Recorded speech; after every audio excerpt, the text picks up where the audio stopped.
A case for a more federal judiciary. There is an imbalance now which the Supreme Court of India needs to address by empowering high courts again. Nearly 150 years ago, A.V. Dicey, the foremost constitutional lawyer of his day, wrote, "The essential characteristic of federalism is the distribution of limited executive, legislative and judicial authority among bodies which are coordinate with and independent of each other." Much has been written about the federal structure in relation to the legislature and the executive. We now examine the Indian judiciary and the need to strengthen the federal nature of our judiciary. India is a union of states. The Supreme Court of India has held that the federalist nature of our country is part and parcel of the basic structure of the Constitution. Integrated system. Federalism is a midpoint between unitarism, which has a supreme center, to which the states are subordinate, and confederalism, wherein the states are supreme, and are merely coordinated by a weak center.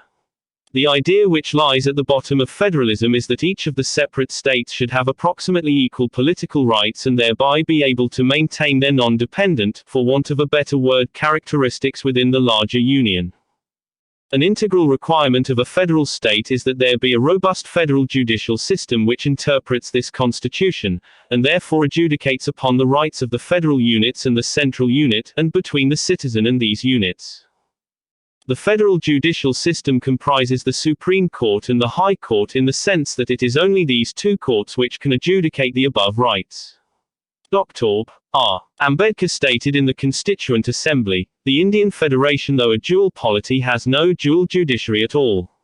The High Courts and the Supreme Court form one single integrated judiciary having jurisdiction and providing remedies in all cases arising under the constitutional law, the civil law or the criminal law." The Supreme Court was created under the Constitution, and is a relatively new court. On the other hand, some of the high courts in our country have been in existence since the 1860s, and some existed even before that, in their earlier avatars as Supreme Courts of the presidencies. An equality of power. The Indian Constitution envisaged the equality of power of High Court judges and Supreme Court judges, with a High Court judge not being a subordinate of a Supreme Court judge. Famously, the Chief Justice of the Bombay High Court, Justice M.C. Chagla, and the Chief Justice of the Madras High Court, Justice P.V. Rajamanna, when offered seats in the newly formed Supreme Court, rejected the offer, preferring to be Chief Justices of prestigious high courts than being ordinary judges in a newly formed court. The Supreme Court has, on many occasions, reiterated the position that the Supreme Court is superior to the High Court only in the appellate sense. Therefore, the theoretical position has always been that High Court judges and Supreme Court judges are equals. A delicate balance is required to be maintained between the Supreme Court and the High Courts in order for the constitutional structure dreamt of by B.R. Ambedkar to work. This balance existed from independence onwards, until the 1990s.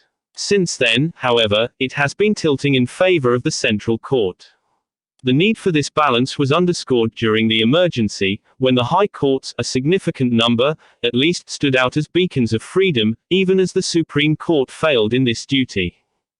In recent years, three specific trends have greatly eroded the standing of the High Court, leading to an imbalance in the federal structure of the judiciary.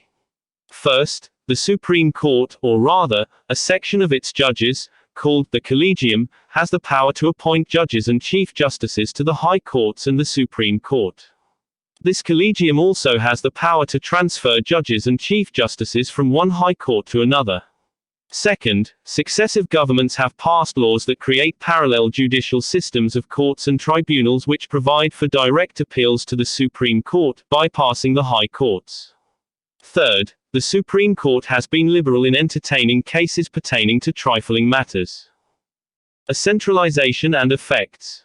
This has inevitably led to the balance tipping in favor of a centralization of the judiciary. The greater the degree of centralization of the judiciary, the weaker the federal structure.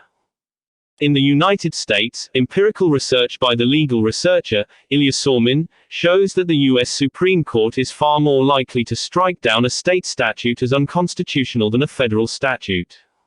This research leads to the conclusion that judicial review by a centralized judiciary tends toward unitarism, the opposite of federalism, and the author says, courts face much weaker constraints when they strike down state legislation, especially state laws that are disapproved of by national political majorities.